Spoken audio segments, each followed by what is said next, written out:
amis, j'espère que vous allez bien. Aujourd'hui, je vais vous raconter une nouvelle histoire qui est Baba Yaga. Et surtout, n'oubliez pas de vous abonner à ma chaîne et de liker la vidéo. C'est parti! Dans un village de la campagne russe, vivait une petite fille qui n'avait plus de maman. Son père se remaria, mais il choisit une méchante femme. Elle détestait la petite fille et la traitait mal. Comment faire pour me débarrasser de cet enfant? Songeait la belle-mère. Un jour que son mari s'était rendu au marché vendre du blé, elle dit à la petite fille: « Va chez ma sœur, ta gentille tante, et demande-lui une aiguille et du fil pour te coudre une chemise. » La petite fille mit son joli manteau rouge et partit en route. Elle se dit, comme elle était maligne: « J'irai d'abord demander conseil à ma vraie gentille tante, la sœur de ma vraie maman. » Sa tante la reçut avec bonté. « Tante, dit la petite fille, la nouvelle femme de papa m'a envoyée chez sa sœur lui demander une aiguille et du fil pour me coudre une chemise. Mais d'abord je suis venue te demander à toi un bon conseil. » Tu as eu raison. La sœur de ta belle-mère n'est qu'autre que Baba Yaga, la cruelle ogresse. Mais écoute-moi bien. Il y a dans son jardin un boulet qui voudra te fouetter les yeux avec ses branches. Noue un ruban autour de son tronc. Tu verras une grosse barrière qui grince et qui voudra se refermer toute seule. Mets de l'huile. Des chiens voudront te dévorer. Jette-leur du pain. Enfin, tu verras un chat qui te crèvera les yeux. Donne-lui un bout de jambon. « Merci bien, ma tante, » répondit la petite fille. Elle marcha longtemps, puis arriva à la maison de Baba Yaga. Baba Yaga était en train de tisser. « Bonjour, ma tante. »« Bonjour, ma nièce. »« Ma mère m'envoie te demander une aiguille et du fil pour qu'elle me cousse une chemise. »« Bon, je m'en vais te chercher une aiguille bien droite et du fil bien blanc. En attendant, assieds-toi à ma place et tisse. » La petite fille se mit au métier. Elle était bien contente. Soudain, elle entendit Baba Yaga dire à sa servante dans la cour: « Chauffe le bain et lave ma nièce soigneusement. Je vais la manger au dîner. » La petite fille trembla de peur. Elle vit la servante entrer et apporter des bûches, des fagots et des seaux pleins d'eau. Alors, elle s'efforça de prendre une voix aimable et douce. Et elle dit à la servante: « Eh, ma bonne femme, moins de bois. Et pour apporter l'eau, sers-toi plutôt d'une passoire. » Et elle lui donna son joli manteau rouge.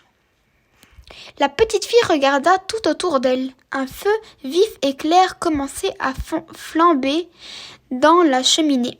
L'eau se mettait à chanter dans le chaudron. Et bien que ce fût une eau d'ogresse, elle chantait une jolie chanson. Mais Baba Yaga s'impatientait de la cour. Elle demandait: « Tu tisses, ma nièce, tu tisses, ma chérie? »« Je tisse, ma tante, je tisse. » Sans faire de bruit, la petite fille se leva, alla à la porte, mais le chat était là. Maigre, noir, effrayant, de ses yeux verts, il regardait les yeux bleus de la petite fille. Et déjà, il sortait ses griffes pour le lui crever. Mais elle lui donna un morceau de jambon et lui demanda doucement: « Dis-moi, je t'en prie, comment je peux échapper à Baba Yaga? » Le chat mangea d'abord tout le morceau de jambon, puis il lissa ses moustaches et répondit: « Prends ce peigne et cette serviette et sauve-toi. Baba Yaga va te poursuivre. Colle l'oreille contre la terre si tu l'entends. Approchez, jette la serviette et tu verras. Si elle te poursuit toujours, colle encore l'oreille contre la terre et quand tu l'entendras sur la route, jette le peigne et tu verras. » La petite fille remercia le chat, prit la serviette et le peigne et s'enfuit. Mais à peine sortie de la maison, elle vit 2 chiens encore plus maigres que le chat, tout prêts à la dévorer. Et elle leur jeta du pain tendre et ils ne lui firent aucun mal. Ensuite, c'est la grosse barrière qui grinça et qui voulut se refermer pour l'empêcher de sortir de l'enclos. Mais comme sa tante le lui avait dit, elle lui versa dans toute une burette d'huile sur les gonds. Et la barrière s'ouvrit largement pour la laisser passer. Sur le chemin, le bouleau siffla et s'agita pour lui fouetter les yeux. Mais elle noua un ruban rouge à son tronc, et le bouleau la salua et lui montra le chemin. Elle courut, elle courut, elle courut. Pendant ce temps, le chat s'était mis à tisser. De la cour, Baba Yaga demanda encore une fois « Tu tisses, ma nièce? Tu tisses, ma chérie ?»« Je tisse, ma vieille tante, je tisse » répondit le chat d'une grosse voix. Furieuse, Baba Yaga se précipita dans la maison. Elle rosa le chat et cria « Pourquoi ne lui as-tu pas crevé les yeux, traître ?»